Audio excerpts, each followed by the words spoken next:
Hey, quick story for you here.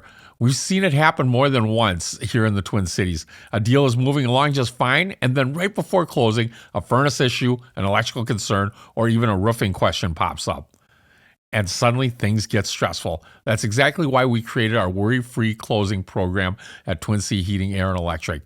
We send a licensed technician out to check the furnace, AC, electrical safety, water heater, and water softener, coordinate a roof evaluation with a licensed roofing contractor, and provide a full report on all the home's major systems. We can do this during due diligence or even before a home is listed, so potential issues get caught early. If you're a realtor or you're buying or selling a home, there's a simple way to keep things smooth. Twin Sea Heating, Air, Electric, built here, stays here. From working in his family's Chinese restaurant, to bartending, to becoming present-day owner of Twin City Heating, Air, and Electric, my father's true superpower is human connection. Now, he's on a mission to capture the most fascinating stories that make up the Minnesota community. You're listening to the Twin City Tales podcast. All right, everybody. Welcome back to Twin Sea Tales, where we bring you stories from people building something right here in Minnesota. Today's guest is someone who understands what it means to earn it. She grew up in Andover-Ham Lake area, built her foundation through sports, and went on to play college softball at UMD, where she faced a major back injury that could have ended everything, but didn't. That experience didn't stop her. It shaped her.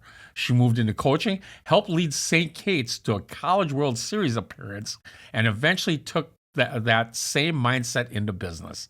Today, she is the founder of Complete Performance, a space built around more than just fitness. It's about consistency, connection, and creating a place where people can show up and grow. This conversation is about resilience, discipline, and the power of doing the small things right over and over again. Jordan, welcome to Twin City Tales. Thank you. Thank you for having me. Yeah, I've networked with you for a while, and you are so entertaining. Thank you. With your networking when you talk about your business, and you talk about it with a lot of passion. Which is funny because I think the same thing about you. Is I was drawn to you because of how you speak about your business, the enthusiasm, the excitement, and so I've always admired how you bring that into business, and it's motivation for me. If Wymond's going to sing at a networking event, I got to sing at a networking event. If he's going to dance, I got to dance. So I'm honored. Good. You should be. You should be. And you grew up in sports basically all your life, is what you've told me. Yeah. And athletics taught you early that still shows up in your business today. Yeah. What is it that taught you that? Yeah. I think my parents did a really good job of giving me a gentle push in athletics, but not forcing me to do it, and really kind of striving that hunger for that next step. Mm-hmm. And I think that translates really well into business. Maybe like if softball, you go 3 for 3, great. Well, maybe you get a fourth at bat the next time. How can you do better? How can you kind of look for that one next opportunity? And knowing that nothing's ever given to you. You could go 3 for 3 one game, and then the next you can go 0 for 3, and there's the bench waiting for you. You always have to keep that mindset of what's the next thing. You're always working for that next piece. And I meant to start off at like when you were growing up. I just thought that was a great, interesting question because I feel like we talked a lot about athletics when we started. I have been an athlete my entire life. My parents love to tell the story. There's a video of it. I was 2. I got asked to leave dance. That's probably the girliest sport I ever did. Because I kicked a girl. We had like a full-blown wrestling match, and they said they thought another activity would be better suited for me. And I played every sport. I played soccer, I played basketball, I played volleyball, I went to tennis camp, I did strength and conditioning in high school. Fast pitch softball was really my last sport that I did. And it's great because it stuck, but I love the competitiveness. I'm very competitive, very competitive. But I also love the practice of it. I love mastering the little skills that go into it. I would shoot free throws for hours. I would work on layups for hours because it was like, these are things where you can routinely score points. And if you can continue to get better at that, well, you score more points. They got to keep you on the court because they want people who can score. And I learned that with, then I played volleyball, and then softball came in, and it was I stunk when I started fast pitch softball. I mean, I could play defense, but I could not hit the ball. My high school coach still loves to pick on me. I probably had 3 hits my freshman year, and I knew that was the weak point in my game, and I just loved practicing and trying to master that so that the next year he had nothing to say about my hitting. You were a really determined young woman at that time. Yeah. And you grew up in Andover, that area. Where do you think that determination came from? Do you think it was born with it, or do you feel like it's just playing those sports? I think both of my parents have that in their bloodline. So I think a little bit of it is genetic. I mean, my dad has moved around so much, so he truly built his business from the ground up here. And my mom comes from a farm family, and you do not run a successful farm if you don't have determination.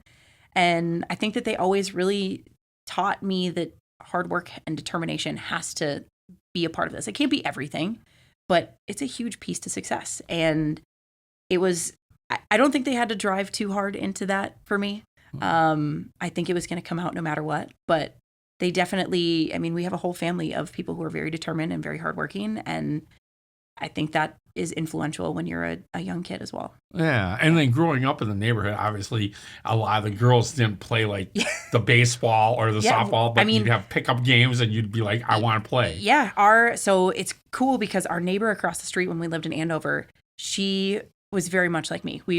I loved looking up to her because she played softball. I wanted to play softball. She knocked out my teeth when I was 6. Because I was younger, but I wanted to play. I wanted to play with her. She ended up going to play at the U of M. And so it was really fun to kind of watch her journey. And she was a huge inspiration of me getting into softball because I was like, she's done this. She can do this. I can do this. And I just wanted to follow in her footsteps. And she played at the U, and it was great. We even got to, I don't think we got to play her. I don't remember if we played the Gophers my freshman year, but she would have been a senior when I was a freshman. It was just fun to kind of follow in that path and have somebody to look up to who, again, like you said, not all of the girls in our neighborhood were going to play sports like that. We were the 2 that were playing with the boys at school, at recess, or at home in the backyard. And that was fun to at least have another kind of girl to do that with. Yeah, so you had role models. I feel like we all need role models or at least something to aspire to that you feel very connected to, right? I've always said like not that I would have been any great athlete or anything like that, but I feel like as an Asian kid growing up in the 70s, there really wasn't like another professional role model, right? And I grew up in a predominantly white neighborhood. The person I could look up to that was playing Major League Baseball that was even Asian. Now you got plenty of them. But it was Lenny Sakata, who was a utility infielder for the Orioles, right? Like that was the only person that looked like me. I feel like women in this industry now, or in any industry, we need more of that because those are the role models that we can aspire to be more like, right? Yeah. I think for women, there's a lot of competitiveness against each other. And I think that we need to it's okay to be competitive. I'm very, very competitive, but to also acknowledge that like you're here and you want to be competitive just like me, not against me, but like me. And we don't need to go against each other. We can kind of walk this journey together. And I've had a lot of really great, and I've had the conversations of should you have male or female coaches for young girls. And I've had great coaches in both. I think you need both as role models, but I have a lot more athletes who are females who kind of led that path for me to kind of inspire me along that way. And I think that's really, really important for young girls now. I think it's really interesting that you say that. I really think coaching is really more about connection. Like, if that coach can't connect with you, it doesn't work really well. But the best coaches are the ones that can connect with you. You don't necessarily have to like them, and they might not. You might even butt heads. But some of the best coaches are the ones that I probably hated personally, but then turned out to be like, that guy was really good. Yeah, I mean, my junior year volleyball coach. I mean, in practice, you hated him. But, I mean, he pulled something out of me as a volleyball player that I didn't even realize was there. I mean, at that point, I still thought, like, softball was that was my thing. And he was like, Jordan, like, you are a very good volleyball player. And he pulled this kind of new skill set out, and he knew how to coach me. And I I respected him so much, even though like I cursed his name every minute of practice because it was hard, right? It's hard practices. Yeah. But like you have that intensity, but you also have that he knew how to pull the best out of me. Yes. And that's what good coaches have can to be do, able to do. right. Yeah. And there's a certain connection to that. Like I remember a coach named Dick Robinson, Coach Robinson, and he was he would say really jerkish things. Like but he was one of those coaches that could pull like the best out of you. And I think he knew how to scale that back too. Like he knew how, like the kind of person you were. Yep. That he could like go, okay, I can't say that to them. Yeah. But I certainly can say, hey, don't cry here to certain people. You go home and cry to mom, right? And there's some people you can't say that to. Yeah. My high school softball coach is the most laid back, relaxed guy. And normally that doesn't work well with my intensity. Uh-oh. Well, I guess I should have shut mine off too. No worries. No, he was the most like laid back guy, but he could just light this fire under us in his own unique way. And you're like, how did you do that? You know, I mean, and it shows. I mean, he coached us at Totino for a long time, brought us to state a couple of times. And now he's coaching at Farmington and they go to state every single year. So it's like, some of it's like, oh, well, you just came into some good athletes and you just got lucky. And it's like, no, this is coaching, right? You have some good athletes, but this is also coaching of you can have the best talent in the world and it doesn't matter, right? You look at like Golden State when they were undefeated, right? And their huge run. If Steve Kerr is a really bad coach, Steph Curry, like he's nowhere near as good as he is. Like Draymond Green, you can't rein that energy in if you're not the right coach. Right. And so you have to have that right coach at the helm to direct that. I think during my time was more Phil Jackson and Michael Jordan. Oh, yeah. Who he was the one athlete star. Yeah. And the rest of the cast wasn't like great athletes. Right. But Jackson knew how to rein them in and actually inspire Jordan to be a better player. Yeah. Not just because he was so talented, but to have him understand the game at a higher level, which is super awesome. That's what coaches do. I mean, Jordan from a skill level is, incredibly gifted. But to be able to use his teammates the way that he did and to turn this into a championship team, again, that's what coaching is supposed to do. That's where you have a really good coach.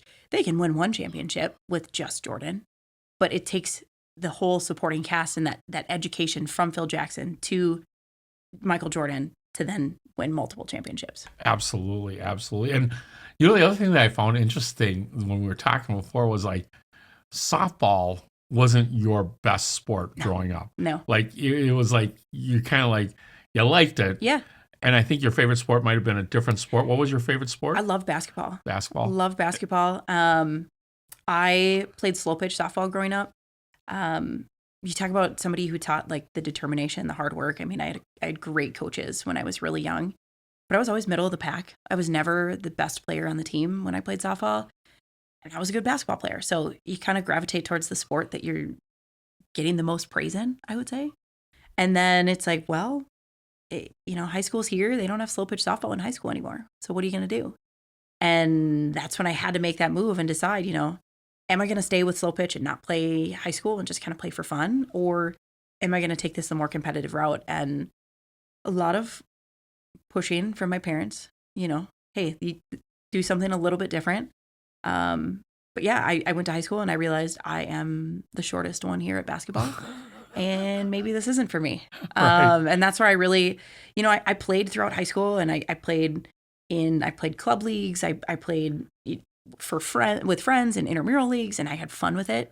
And so I still loved playing, but that's where I really leaned into volleyball and softball, and those really became my thing. Yeah. And what was amazing about you too that I thought was really interesting was you said that you didn't catch until you were in college. No.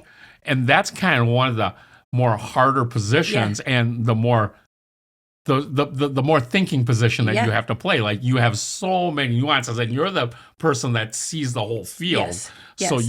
So to have that as your weakest sport and played late, I mean, that's incredible determination on your part. I mean, they talk about outfielders in Major League Baseball, how when you're in center field and you move to left, like it's such a different position. Right. No, it's different when you go from shortstop, third base, behind the plate. Like that is, you're not even facing the same direction as any other teammate right now. No. And it wasn't supposed to be that way. I remember it was our second or third day of practice my freshman year, and I remember stepping off of the field and I heard my coach say, "Oh, I forgot to talk to Jordan."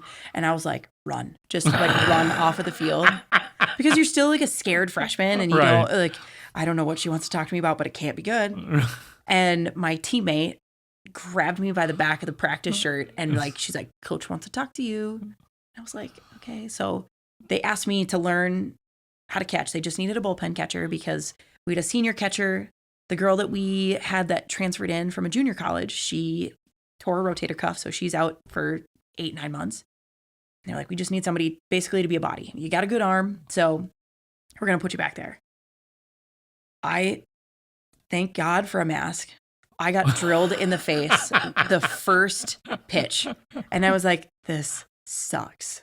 You know, they don't teach you the fundamentals. Like, I have no idea. I'm like probably shaking back behind home plate, and I'm like, "Just catch the ball, just catch the ball, just catch the ball." Because at this point, you're like, I'm a very new freshman on campus. I don't want you to, like, in your head, you're thinking, I don't want you to take my scholarship away. I don't want you to, like, I just want to play. I'm just happy to be here. Yeah. I don't want to lose my spot. And you're like, this is great. This totally stinks. I'm like, this is miserable.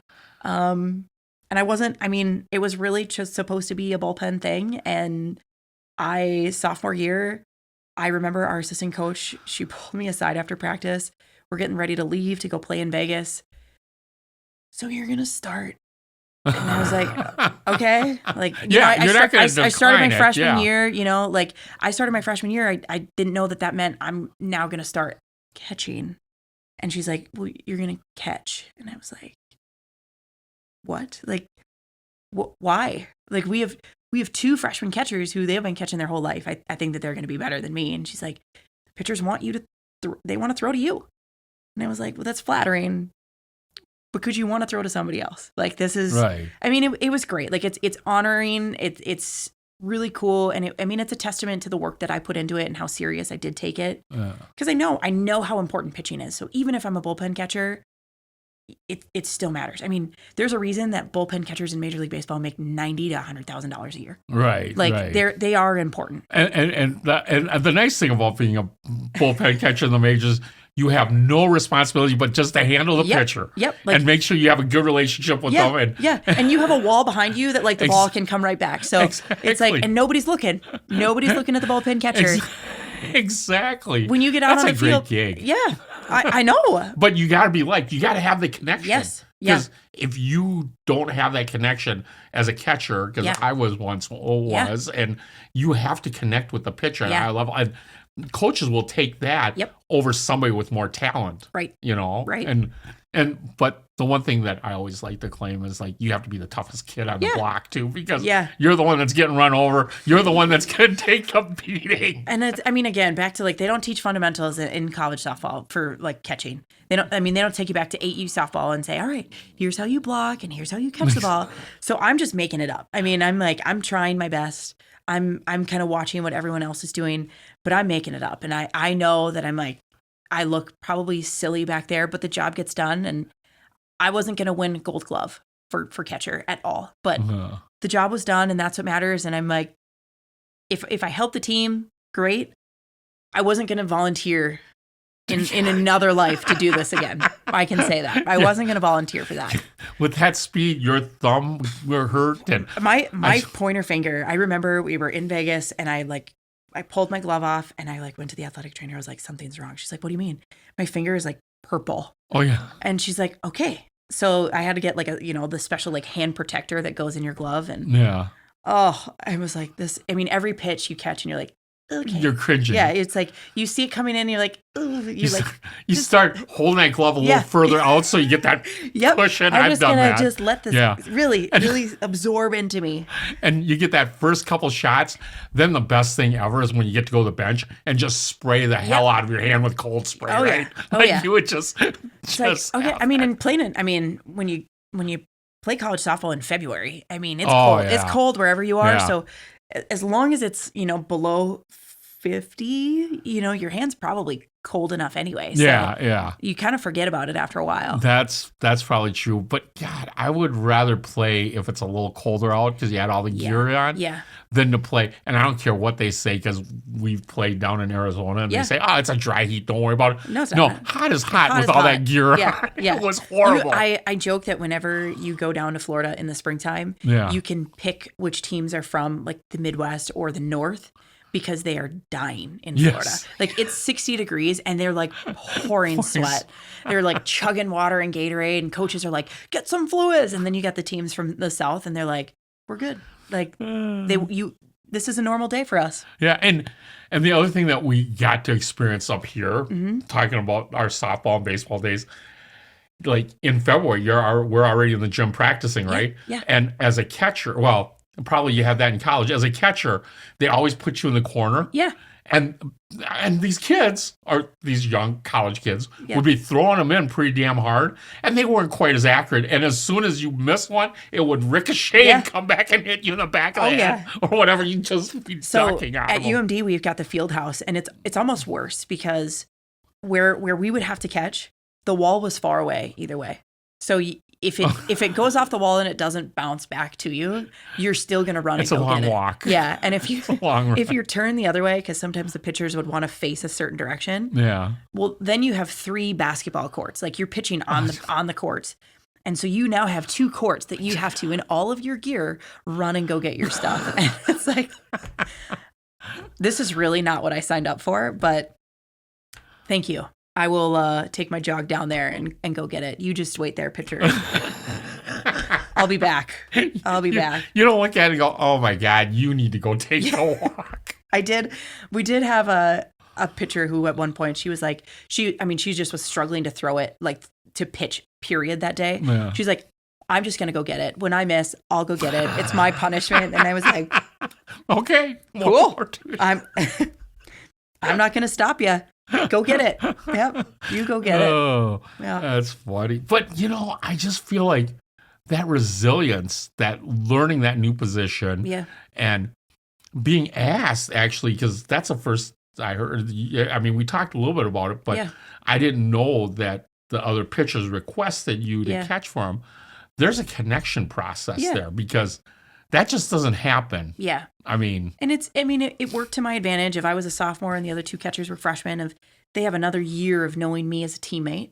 They know what my work ethic is, and so they have that. But there's also I'm a sophomore, and I've played 50, 60 some games at this point. And so I have kind of that familiarity with college softball where these freshmen they're just learning the game, and there's so much that goes into being a freshman. But yeah, I mean, the pitcher who transferred from a junior college when I was a freshman, we had a really good connection, and I really liked catching for her. And so we had a really good bond there. And we had she was a sophomore pitcher when I was a freshman. So we connected really well. Like we had a lot of time together, 5 a.m. practices for pitching and catching when you have to like peel your eyes open. I mean, you really bond a lot with each other. Yes. You learn a lot of things. And so you build that rapport. And I think that's a special thing that goes into pitching and catching. That's not the X's and O's. It's not the spins. It's not balls and strikes. It's like you have that friendship and that bond of, I know that we got home late on a Sunday from travel, but we still had to be up for pitching and catching because that's when our pitching coach could come Monday morning. Right. There's a respect, and that really, really plays into that dynamic. And that's what I love about what you do. And I want to get into that more because I think your training really ties in with what you just talked about. Yeah. I think it also, that next stepping stone from going from you hurt your back. Yeah. And that's what kind of gave it all up. Yeah. How did you transition from that too? Because I feel like that's a lot of mental. I mean, it transition. was, I knew in practice, we did a lot of overweighted, underweighted swinging, and I knew something was wrong that day. I went to class because that's what happened when you practice in college. You finish practice and you go right to it. And so I grabbed like a bag of ice. I sat in my math class, and then I could not get out of my chair. I'd have my roommate. I lived 2 blocks from campus. I'd have my roommate come pick me up. She's like, what happened? The athletic training room isn't open anymore. So I'm like, I'm just going to go to bed. I'll sleep it off. I tore a muscle on my spine. They thought it was a stress fracture in my vertebrae, which thank goodness it wasn't, because they were like, this is maybe surgery. This is maybe season ending. This is maybe career ending. So as weird as it is to say, like, I'm really grateful I tore a muscle in my spine. It got me out of catching. It got me out of catching. So then I made the transition. I kind of bounced back and forth between first and third. And then ultimately end of my senior year, I finished at first base. And I was surprising. Like, I think catching made me really good at first base because I didn't know how to block. So you had to learn to pick. Oh, yeah. I suppose that, Yeah. Makes So sense. A position that I had never played before. I ended up, like, that was my best position in college. I ended up winning a gold glove there. And Wow. it was it was a really cool way to end the career of like, another new position, learn another. And for being one of the shortest on the team. Yeah. So, I mean, play first base and get a gold glove. Again, you want to talk about resilience. Like that year, I actually caught a ball from a pitcher with my bare hand because she like threw it so poorly. And I just like, for whatever reason, stuck my hand out. And I was like, that really hurt, but we got the out. And so we'll take it. We'll take it. But yeah, that really like forced me to work smarter and not harder in the sport. It takes that resiliency and that work ethic to like a different level. Yeah. Because you can't focus on the same things, right? There's a load management that goes into that of I can take so many swings and my back says no. And so that was new. That was challenging. But then my senior year came and I was like, I feel pretty good. I really have nothing to lose. Like I know that my career is done after this year. Yeah. I'm not going to play pro. I don't want to go play overseas. So you might as well just have fun with it and kind of bring all of that together. And probably if I probably would have had a little bit more fun, like earlier in my years, I probably would have been an even better player. But I truly think like it's all about the journey, and that of every bit of that brought me to that place of finally being able to kind of take that exhale and say, all right, just enjoy it. Like all of the work that you've done at this point, you can't change it, right? Like you've done enough work. Now it's you enjoy the fruits of your labor and go and have fun. And then speaking of journey, you went from there to coaching at St. Kate's. Yeah. Which shows that you really have that, again, connection skills, for lack of a better word. Yeah. And how was that experience at St. Kate's? Yeah, it was really cool. You talk about like inspirational women that I had growing up. So the coach at St. Kate's, Colleen Powers, she coached me at U of M clinics when I was a kid. We then got reunited. I coached club softball with her when I was in college for a year. And then she had this opening for a position for a graduate assistant coach and asked me to come along. And I had no idea what I was getting my master's in. It was holistic health. I was like, well, it's health. I've got a degree in exercise science and psychology. Close enough. Sure. And it was really cool. I mean, we are two very similar people who probably butt heads more than any head coach and assistant coach should, but we grew so much in that journey and I learned so much about myself, and I know she learned a lot about herself too. And we are really good friends now. And it's such a turnaround to go from player to coach. And I wish I had a coach like her in college. Mm-hmm. She's so caring about her athletes and her people as humans. And that really taught me to do that, not just for them, but for everyone around me. These are girls who go there. They go there for nursing. They go there for PT, OT. They're playing softball as an extracurricular activity. Like their life is kind of in motion post-college. And for her to still care so much about these people it was inspiring of just watching, like, that this girl is also working as a CNA while in her nursing program, while also pitching college softball. And you know that she's tired today. So you give her a little bit of a break and you don't ride her butt because she can't throw a strike to save her life today. Right. And it's just like the care that she had for those people and those players, I think is a huge part of what kind of led me down the path of finding my way in coaching along that. But we went to the College World Series. That was a good experience. That was the coolest thing. St. Kate's softball has been pretty bad for a long time. And she came over and really changed the direction of that program. And the goal was like to make it to the MIAC tournament. And then they made it to the MIAC tournament, and then it's to win the MIAC tournament. And we win the MIAC tournament, and then you go to regionals, and we beat St. Thomas, who is like the powerhouse of Division III softball. Yeah. And then we go to super regionals, and we beat Luther, who's another powerhouse. And it just like kept going. And you're kind of in this like surreal moment of like, okay, we're going to go to the College World Series. And this year was super special because they actually had it in Oklahoma City, which is where Team USA practices, competes, and everything. And usually it's like in Virginia or Oregon, and it's like you were at like the mecca of college softball, of softball period.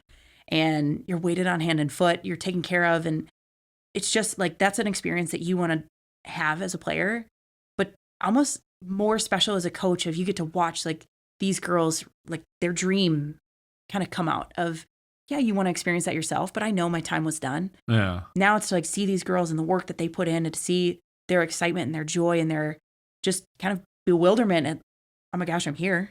Yeah. Is really cool. And being a part of that. Yeah. I mean, it is being a part of a winning Absolutely. team. Yeah. Who doesn't like to be a part of a winning program, right? Like Exactly. you love to say that. Like I'm like the low level assistant coach, and to say like, we were like coaching staff of the year. It's like, yeah, that's great. Yeah. Like it's really cool to say that. And to have that as something that I will always carry with me. I mean, we got the crap beat out of us when we got there. Like it was, Yeah. we were a little starstruck when we got there. Yeah. But I mean, to be there, to then take that and like, we won a game. Right. But it's like, whoa, like that is a dream come true. No matter what level you are on the team, player, bench warmer, starter, All-American, coach, assistant coach, athletic trainer, like that's an experience you don't forget. I get the feeling that team was probably not the heaviest talented team, but they really came together and put something special really together, right? Yeah. Like they weren't the most talented again, but man, they had a bond and a connection that really created success. Yep. I mean, you think of like NFL this year, right? Like you would say like Broncos and Patriots, probably a little bit early in their like come to success. That was probably where we were too. Really talented girls, very young girls. And so you weren't quite there yet, but the experience, the bond, the connection, that will take teams who are less talented further than a team who has all the talent in the world, no connection. Yes, I've always found that. I mean, I would sacrifice, I hate to say it, and this is going to sound bad, but I would sacrifice performance any day over trust. And trust comes back to bonding and connection, because if you don't have that trust, you can have high-level performers, but it does not pull a team together at a high level. Yep, absolutely. So, which after that, you went into like a real work industry. Yeah. And you, how did you end up with complete performance? Yeah. So when I was coaching at St. Kate's, my sister was going to a gym in St. Cloud, and she said, hey, I love this gym. They're opening up a location here in Fridley. I think that you would really like it. Maybe you can get a part-time job, work out there, find something. And interviewed there. I mean, I helped them like clean, scrub the place. I love the people who were running it. It was such a cool connection to make. And, I don't tell my sister enough. I'm grateful that she introduced them to me, because that's a huge part of what led this path. But I fell in love with coaching people. I fell in love with the connection. I fell in love with that excitement of, I did my first squat, I did my first push-up, or I lost 10 pounds, or, I went for a bike ride with my family, and I went the whole way and I couldn't stop. And that was the piece that I was like, this is something that I can do, right? I love softball, but this is where I want to kind of direct my coaching path. And I worked there for quite a few years, and then decided, I kind of want to take this next step in growth, and I'm turning 26. I got to get insurance, right? Like that was a huge motivator. I went and got a corporate fitness job. I worked down at SPS Tower in Minneapolis, and 2-3 months into that, we got the offer to sublease the space where we are now. And I mean, we had like a quarter of what we do now. And again, softball brought back so many good things for me. The guy that I used to work for, he gave me, he's like, hey, we'll sublease this space. You work for me, do lessons for me. I will make up the difference in your salary from what you're making now while you build your business. And you guys can kind of create this thing, and we'll kind of feed you some athletes as we go. And it's like, at that point, we had no idea the pandemic was coming. No idea. But we're like, all right, let's do it. Like, let's go for it. Are we ever going to get this opportunity again? And truthfully, now that knowing what we know now, no, you probably wouldn't get that opportunity to say, hey, I want to start a gym today. That's a really big endeavor post-pandemic. And I mean, it was a lot of work. It was hard, but to take that opportunity when we had it, I wouldn't change it. And it was right timing for you, which Yeah. was really super cool. Yeah. But there was some challenges to that timing because our conversation that I've had with you in the past was you weren't sure, like technically that wasn't your strength. No, I am not. I love when people, I coach a lot of women and men who are older than me and they ask me their tech questions, and don't ask me. Okay. But it was like at 6 months in, we had everyone we knew, we liked, we trusted at that point. And it was just like, they took my word. I will figure out a way to make this right. Whatever you're paying me, you will get full service in that, however I can possibly do that. And so I just was like, I just jumped on Zoom. I jumped on Zoom and I was like, we're just going to do a workout and I'm going to run a full schedule just like we normally do. Come at your normal workout time. I'll figure it out. Give me a tour of your house. I'll tell you what you can use as equipment. If you have stuff around your house, that works great, but I'm going to run workouts. And I did not coin Zoom workouts, but we jumped on it far sooner than anyone else around us. And I think that helped build that trust as well in our clients of these were people that really wanted to train with us. But at that point, they're like, oh yeah, they're going to make good on this. And they're definitely going to get us the workouts that we need. They're going to help us as best we can. And we're going to be along for the ride. I feel like the strength that you have with Complete Performance is really truly the connection, and going back to what we talked about, right? It's not always a great coach that knows everything technically. Yeah. It's being able to connect with your clients and make sure that you're giving them everything they need and they feel very well connected with you, whether it be a space of like non-judgmental, because sometimes it feels that way for some people, right? That people in the gym are judging them. Yeah. And I think you create a space like that. Do you feel like that's one of the things that the clients are looking towards from you? Yeah, I think that one of my strengths is making people understand that I have a different comfort level in the gym than what you might. And that's okay. What I want to do is get you an inch of comfortability in the gym so that you feel like you belong here. And I don't care what your experience is in the gym. I want to make this experience unique for you. And we have great clients who, and I think I'm really lucky in the people that we have with us because they know, and they're so good at communicating to somebody new. Oh, I know this. I know you're new here. I'm going to help make this experience positive for you. I'm going to help bring that in. And I think part of it is just the person, but I think that's also from what we've done from the get-go of making people feel like, I'll help you no matter what. You can't do a squat today? No worries. I'll get you a different exercise. I want to make sure that you get a great workout no matter what your day looked like, no matter what your injuries look like, no matter what your experience is in the gym. I'll make you a good workout and you a good workout and you a good workout. That's what I understand from talking to you. That's what makes Complete Performance different from other places that you've created. It's amazing. Yeah, thank you. It's I mean, it really is special, and I think we're really, again, lucky to have the people that we have. But it all comes back to connection. It all comes back to, I am not the best coach in the world. I don't know everything. My husband is way more technically proficient in coaching than I am. I'm silly. I'll have fun. And if you don't feel like doing that exercise, maybe we might have a little back and forth. You might win that day and you might get a different exercise, or I might say, tough, we're going to do this one anyway. Right. But it's the experience that you create in the gym. And some of that is providing the best in terms of like skill and technique of a workout. Some of it's providing the best like fun and atmosphere and experience in terms of who you're with. And the other thing I love about what you do over there is like, you're really community orientated. Like, how do you help other people in the community? I love your program, the health fair thing that you guys do in the fall. How did that all come about? I love connecting my clients to the people that I work with. And I have had great doctors and nurses my entire life. And I want to connect people with them, because I think that's huge, right? If you get great care, you're going to want to take better care of yourself. And so I had all these people and I was like, I just need to bring everybody into a room so that my clients can meet these people and see how great that they are. And so that's where the first wellness fair came in. I was like, I have I think we had 12 people the first year. These are all my most popular referrals. Come on in, set up, here's a day, invite all your friends, meet everybody. And it worked really well. And people were like, this is great. And so then the next year we did it. We brought a food truck. We had like 18 vendors that year. I think we had like 80 some people. And last year we had 26 vendors. We had over 150 people come in.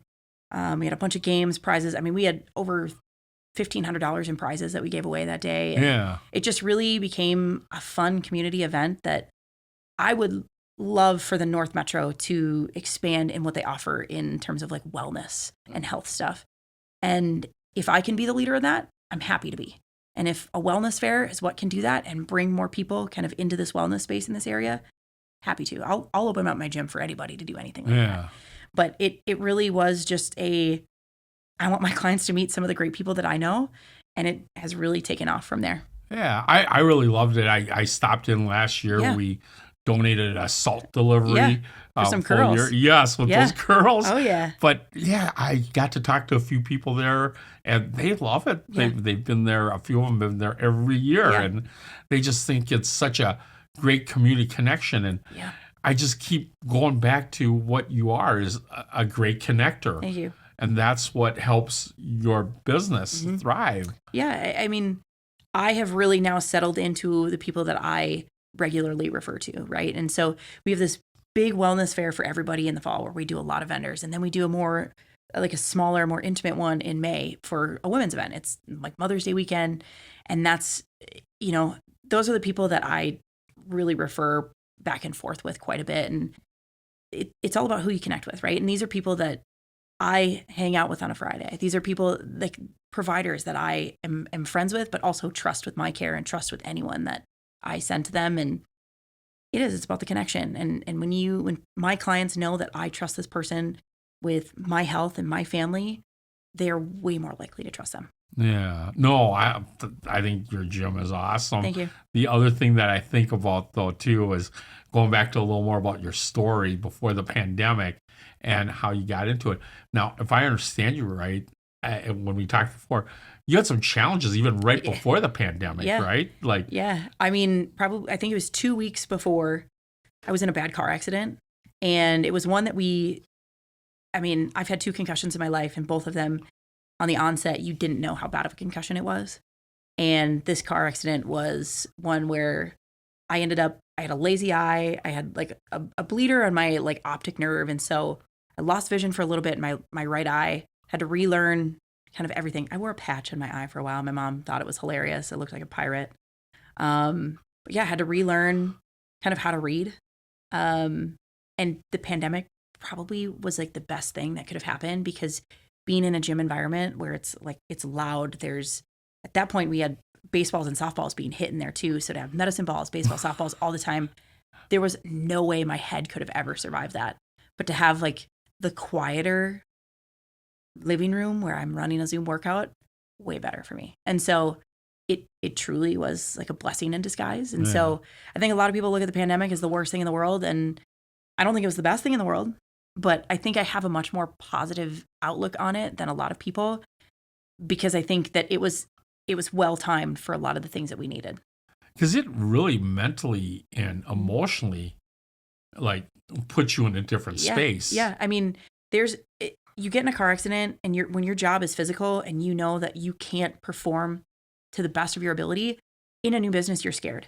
Oh, for sure. And then you add this totally unknown circumstance of, hi, we're going to close your business for the next 2 weeks. You can't go in. Yeah. And you're like, okay, so now I have 2 things working against me, and you're panicking. I mean, you're already panicking because you're like, my eye hurts, my head hurts, I can't see straight. But now I'm panicking because is my income going to be there?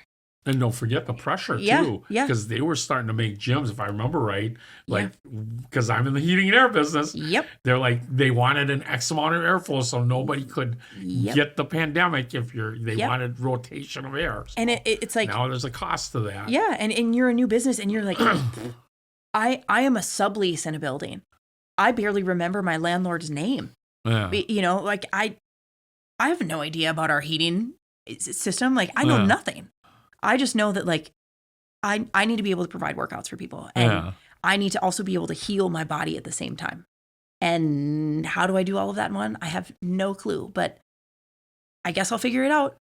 I guess I'll keep trying different things and asking for feedback from clients. You know, do you like this? Do you not like this? Is this okay?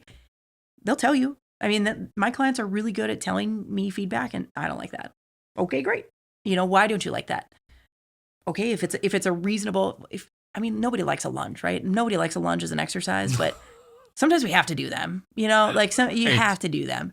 But it's things like that of like, okay, well, we can do less lunges, but we just still have to do them, you know, or hey, like I don't have a choice but to do a Zoom workout. You know, did you like this format? Did you like this? Nope. Okay, we'll change it up and we'll give you something different as long as it's helping move in the positive direction. Yeah. It's like making catchers run foul poles for a while. Yeah, no. Because they got nothing better to do for the catchers. Oh, nope. That was like the blessing of like also playing other positions is I wasn't just a catcher. So it's like, all right, guys, like you go, I'm going to go play my other position. Exactly. You run the foul like, poles. You have fun. You have fun. Yeah. I just remember when coaches would say, yep, catchers, pitchers, go run foul poles. We're going to do some infield with the other guys and outfielders. Like, ugh. Yeah. We used to run things called accelerators where you would start at one foul pole and you like by the time you got to like second base on like center field fence, you would then have to be like 100% sprint all the rest of the way.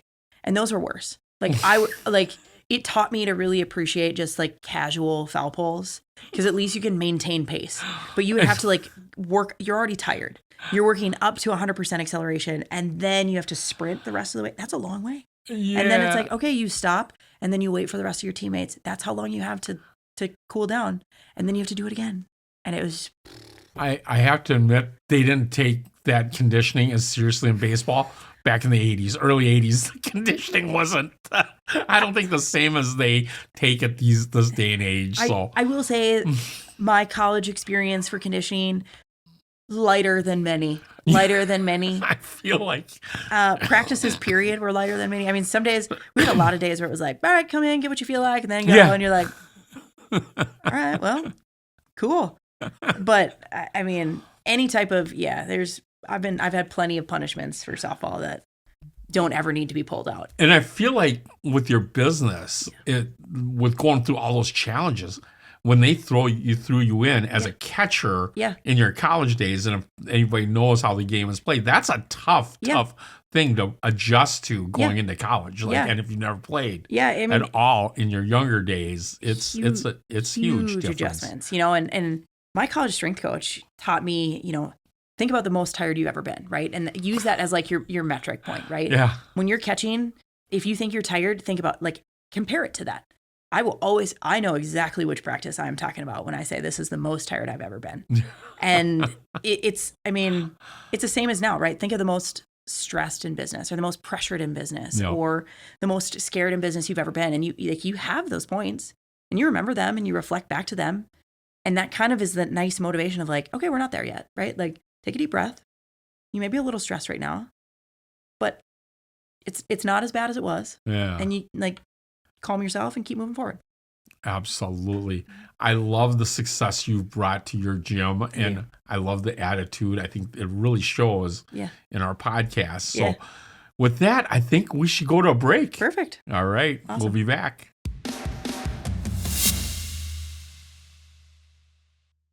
Anoka Meals on Wheels, a nonprofit organization that I proudly support, delivers more than just nutritious meals to seniors in our community. They deliver connection, care, and peace of mind. Their volunteers don't just drop off food. They check in, share a smile, and ensure our neighbors know they're not forgotten. I know because I am one of those volunteer drivers. Help us keep serving those who need it most. Visit mowanoka.org to volunteer, donate, or learn more about Anoka Meals on Wheels. Nourishing bodies and spirits, one meal at a time. Ever walk into a house and flip a switch and have no idea what it actually does? Like, is it a light, an outlet, or something in the garage? Nobody knows. Or what about when you plug in something into an outlet and it just slowly falls out like it's giving up on life? Or worse, the outlet just doesn't work at all. Well, we see that stuff every day. At Twin City Heating, Air, and Electric, we help homeowners take care of those small electrical issues before they turn into bigger problems. Loose outlets, dead plugs, mystery switches, we'll track it down, fix it right, and make your home actually work the way it's supposed to. So if something feels off electrically, it probably is. Twin City Heating, Air, and Electric, built here, stays here. Feel the difference. If you're enjoying this episode, do me a quick favor. Hit that subscribe button right now. It seriously helps us reach more amazing people like Jordan here in the Twin Cities and beyond. And hey, if you're feeling a little extra generous, drop us a rating or a review. It only takes a minute, and it really does make a difference in our community and for the listeners to find us and discover Twin City Tales. That's how our community actually grows. You can find us wherever you listen to your podcasts, Apple, Spotify, any of all those. And don't forget to follow us on Facebook at Twin City Tales for behind-the-scenes moments, episode updates, special announcements, and all the fun stuff you don't see on the mic. We appreciate you more than you'll know. And remember, you can't go wrong with Wymond Wong. And here's the spot, Jordan, that we bring in some pictures. And I'd love to talk about the first one we got here. Joe Mauer. You're the love of your life Joe next Mauer, to your husband. Next to my husband. He's probably, we'll say he's the first love of my life, right? Okay.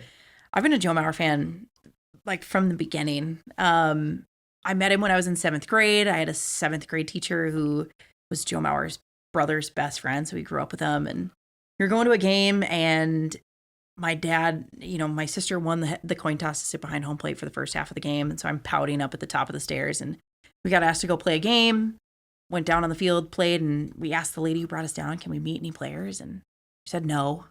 We walked back out, and right, like he's in the bat room. Like he dug out bat room, and I was literally starstruck. And I asked him, could we have a picture? Could we have an autograph? And he was so kind. He like autographed things. We got jerseys, prize packs, and we got pictures with him. It was a picture on my wall forever growing up. And it was like the coolest thing. I mean, I definitely had things to brag about when I went back to school on Monday.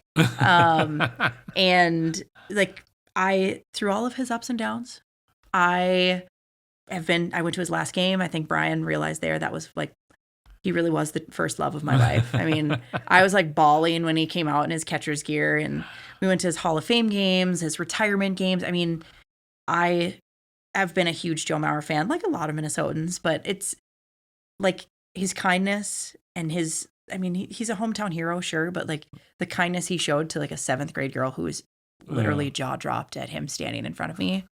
I'll take it. Like Absolutely. I loved him ever since. Absolutely. And he was nice that day. Yeah. He didn't have to run the 2-strike drill. We did not. I should have asked him. He didn't have to run that. I should have That's asked why him. he was probably nice. Yeah. Oh. And this one is interesting. Dan was a big UMD person. Yeah. He came out of UMD, but this one looks like you're with a grandfather. Yeah, that's my grandpa. Okay. That is the second time I think he's ever seen me play. Okay. And so this is the game where I actually broke the home run record this day. Oh. I hit 3 home runs in 2 games. I hit 2 others off the fence, so I almost had a 5 home run day. And this is actually the 1-year anniversary of my grandma passing away. This is my mom's hometown. Yeah. So like my cousins used to coach at Crookston. So she's from Crookston, Minnesota. My cousins came in, they put pictures like in the dugout of me from a child. So I was mortified from the get-go. But we had like this huge cheering section, and like my grandpa is like the most humble human being. And so he did a radio interview about me, and it was like, you don't talk about any of your kids like this. And you did like a radio interview, like a paper interview about me breaking the record. And It was like, so this was cool. This was like the most special game I think I ever played. That's awesome. He's still with us? He is not. Oh. He was like a week shy of 95. Oh, wow. So I got a tattoo for him and everything. So a nice fishing pole, and he used to say "you bet" all the time, and okay. So I got it at the end very of the rod. Northern, you betcha. Very very true Minnesotan. He taught me how to fish, and I loved every moment with him. So he had to have been proud because yes, you get catchers that can swat out of the yard, but it's not that consistent and that often to set the record as a catcher to swat out of the yard. Pretty darn good. Yeah. That's awesome. Yeah. And so I love this picture because you were so innocent. So my first dream career was to be a firefighter. Nice. And I can then, see you doing that. Yeah. My mom leaned over a candle to give me my dinner across the counter, and she lit on fire, and I ran away screaming. So that was the end of my firefighting career. She said she knew in that moment. She goes, "That's not going to be the career for her." But yeah, that was. So that's what I think. You're about. running away from the fire. I ran away from the fire. I gotta admit, I did want to be a firefighter too. Yeah. But it was because I watched the show. You would never have remembered it. It was called Emergency back in the early 70s. Okay. They were paramedics. Yeah. But then I realized, because it was California, and Yeah. they'd have to climb these high hills or these buildings. And Yeah.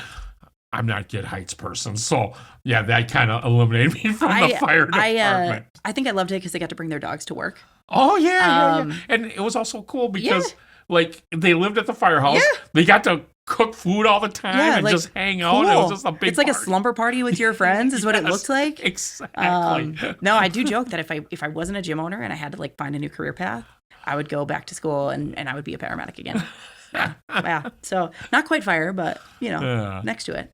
So this one I love because I was thinking, for someone at that age going, I'm going to be the home run king of 1 year at UMD. Yeah. You probably never even had that on your docket. No, because this was truly a team where I was the middle of the pack player. I mean, I worked really hard. I loved, it was such a cool team to be a part of. My coach owned a karate dojo. And so we would practice like all winter long in his space. And I was like, this is great. But never, ever in my life did I think at that point I would go and be a college softball player and hold the home run record. That's pretty cool. Yeah. How old were you then? I think this is like 7, 8. I mean, okay. I got glasses in third grade. That's my first pair of glasses. So third, fourth grade-ish. Did you end up wearing contact lenses later on? I did. Yeah. Fifth grade, I got contacts. And then like a year ago, I got LASIK. Okay. And the LASIK really helped. Loved it. Loved it. Did you ever, when you were playing basketball, because you loved basketball, did you ever lose them on the court and everybody has to stop and go? I mean, I like lost it in my eye one time. I mean, softball was really bad because like dirt would get in your eye. Yeah. And so, that was like a regular, you'd have to like stop. And everybody have to stop and get on all fours and look for the dirt. Somebody come out and they like bring you contact solution and they like squirt in your eye. And at least you had soft lenses. Yeah. When I was growing up, everybody had hard lenses. So everybody's like going, nobody step anywhere really hard. Nobody move. Nobody move. Because they're really expensive. Yep. And the parents would get all worked up. So looking back at that too, like these kids these days, I feel like more technology has been around than ever, right? How are you using that in your life right now for the kids and for the adults? Well, now I just tell people they can have the pocket-sized version of me. That's right. We created an app so we can train people whether they can come to us in Circle Pines or I have clients in Virginia and Texas and all over the U.S. So we can really kind of branch that out and reach more people. And that's a really cool way that technology has kind of been brought into that. I love that you can work with us wherever you are. That's awesome. Mm-hmm. Yeah. Growing our community outside of our actual community. And what's the app called again? So it's Complete Performance app. So if we can send you the link for it, and we should put that up on the link on this, and then we'll put it on Twin Sea Tales podcast. Perfect. Too, so and then I know that when we talked earlier, this is your wonderful family. Yeah. So you can't ignore my first 2 babies. No, my dogs. But you had some challenges there, didn't you? Yeah. I mean, owning a business, I mean, we were never totally sure we were going to have kids because I love what I do, right? And to imagine having to slow that down in any capacity was scary. So I had my son, and then probably 3-4 months later, nobody tells you how tired you should be when you have a kid and run a business. Apparently I was beyond what should be normal tired. I was diagnosed with Hashimoto's hypothyroidism, and every doctor I've seen said these are the worst numbers that they've ever seen. And it's truly a miracle that I was able to do everything that I was. And to me, it's a testament to all of the healthy habits that I've formed in my life. are the only thing that probably kept me upright and out of bed. The way that I eat, the way that I take care of my body and do all my recovery stuff is probably the thing that like saved me. I don't think it would have, I wasn't at the point of like near death, but saved me mentally. I mean, I was like, how can I possibly be any more tired? I slept for like 10 hours, right? I know I've got a lot on my plate, but it shouldn't be this bad. Yeah. And so it's been a lot. I mean, there was a phase where I went to the doctor every week to every 2 weeks for like 6-7 months straight. And I had to have more labs run. I had more tests run. My medication is a full-time job, keeping that straight. Wow. I laugh because I think I finally told Kendra at sunrise breakfast like a month ago, you don't ever eat. Well, I can't. Like I have to time my medicine. I have to time when I eat like mornings are so hard, and it is a full-time job to manage this. Now we're like 2 years in, so it's a little bit easier, but I still have to go to the doctor every 3 to 6 months to get checked. And it just adds a whole new level of being a business owner is challenging. Being a mom is super hard. And to now have those two things and then add this disease that I'll have to live with for the rest of my life onto that is like, okay, we got a few things to juggle. We got a pretty full plate, but it's the hand you're dealt, and you either sit and kind of wallow in it or you figure out how to work with it. I was thinking about how amazing that is to a certain extent on your mentality and how you think, but you also have the wherewithal to go, okay, something's not completely right. Because I know as a catcher or even a good athlete, right? Yeah. Like if you show any pain or weakness, like you're done. Yeah. Like they're going to pull you, you're going to get somebody else. So usually people like you, I mean, we tend to just go, it'll pass. We'll be fine. I'm toughing it out. Yeah, it doesn't hurt, but but it's somewhat stupid too if you don't listen to your own body, and I'm guilty of it 100%. I mean, again, back to like when I said, you remember the most tired you've ever been, right? Yeah. I didn't think that I was near that. I mean, it was bad. It was bad, but I didn't think it was that bad. I just thought like, oh, it'll get better. Yeah. My son will start to sleep more. We'll settle into our routine. Everything will get better. And like, it's a phase. Yeah. It's a little bit longer than a phase than I thought it would be, but Oh God. Yeah. Yeah. I just think if anybody takes away anything from that part of the conversation, if your body is telling you something's wrong. Yeah. Listen to it. Listen to it. Get it taken care of. It was actually designed to signal you when things are wrong. Like that you have to listen to your body. Myself included. Yeah. Dan, he's the same way. He gets stubborn when things are, I'll be fine. I'll tough it out. Yeah. But I think you have to listen to your body and go, okay, I need to get this looked at. So absolutely. No, and you've just been through so much. You're an amazing woman. That's all I know. Thank you. So going back to, I think this is a good age right here with your grandpa. Yeah. I mean, obviously, home run king. You're pretty happy with what you're doing. Yeah. But I'm sure there's things in life that you've learned from then and now. Yeah. If you could go back to that game and visit your old self, what advice would you give that young Jordan? I mean, on that day specifically, I would really say to like slow down and enjoy the moment. I think my coach had no idea I broke the record that day. Like she was trying to hurry us to get on the bus because we had a 4-hour drive, and like. Did anybody else on the team know? Because usually they do. They did not know. Somebody does. They didn't know until we were like an hour and a half into the drive, and so that was really hard. And I think. But you knew. I knew. You didn't tell everybody? I mean, I would have probably just said something. I think it also would have been something of like advocate for yourself too, right? Yeah. Like, Coach, I genuinely, the year before when my grandma died, I drove to Crookston. We dropped a car off. The bus literally picked me up. The team bus picked me up at my grandparents' house so that we could go to North Dakota to play a series. We played a series. My dad met me in Fargo, drove me back, went to the funeral for my grandma, woke up the next day, drove back, played a game. And like slow down. Like you really don't know the time that you have. And like, this is a second. I played the best games ever when my grandpa came to watch, so he should have come to watch more games. That's true. But I mean, I hit for the cycle in the other game that he came to watch, wow. and I was like, what were you doing? Like, Yeah. I'll pick you up every game now. But to enjoy those moments. I mean, that truly is like, I think of all of the family that I had around me that day. I mean, these are people who have known me from birth, and my teammates who have now grown to know me in college, and all these different stages of me, and to just like step back and enjoy it, and to just be there. And my coach at St. Kate's, her saying is, be where your feet are, be where your feet are.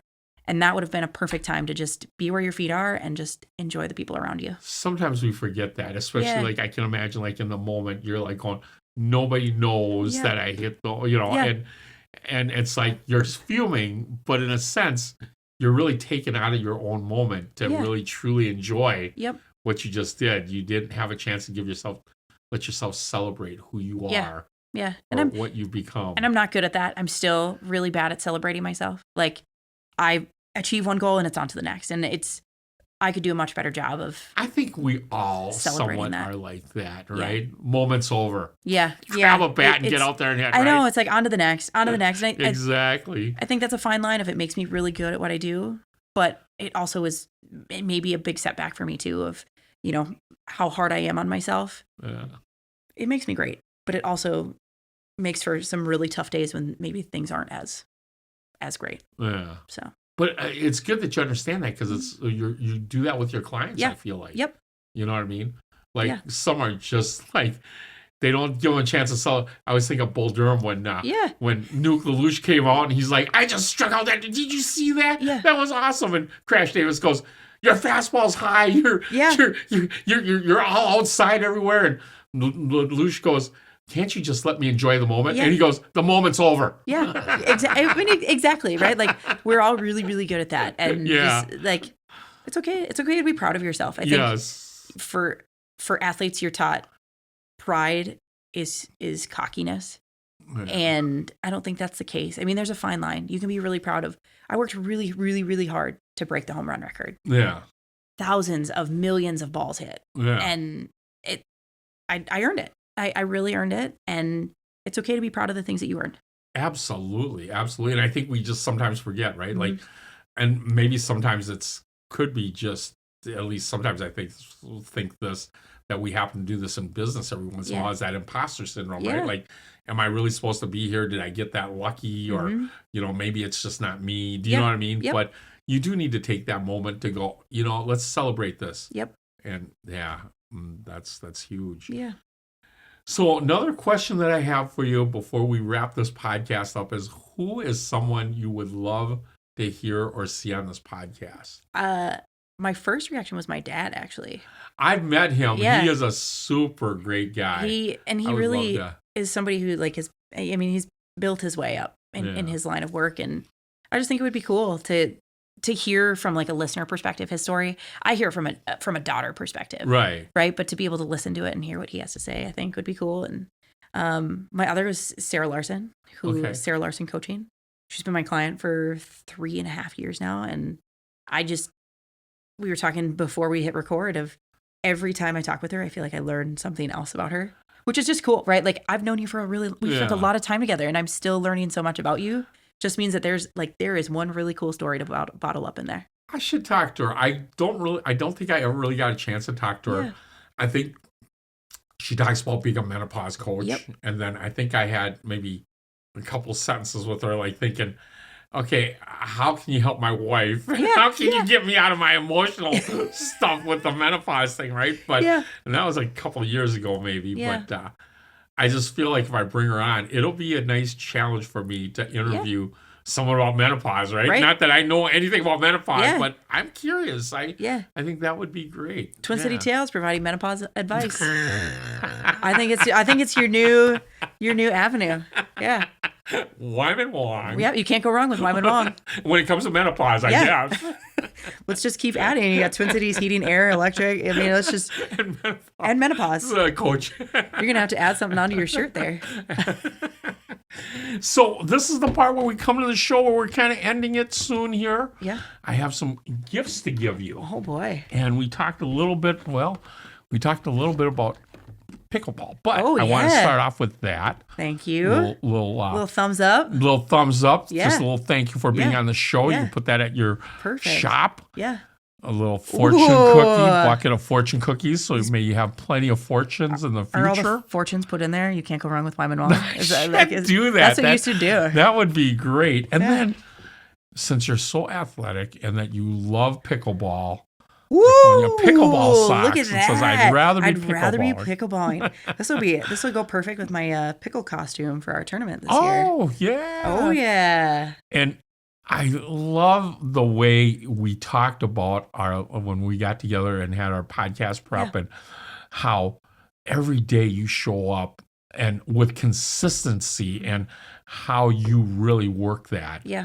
And I just had a book that I thought made me think of you. Make Today Count. Thank you. And it's I like love you this. make every day count. Yeah. And if that helps you along with Yeah. your clients, I feel like, Yeah.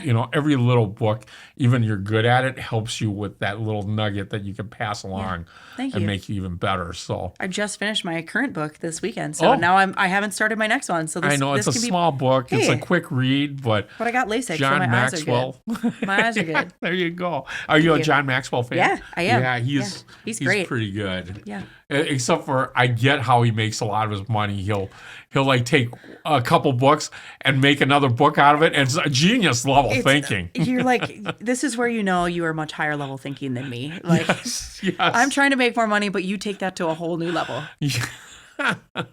Yeah.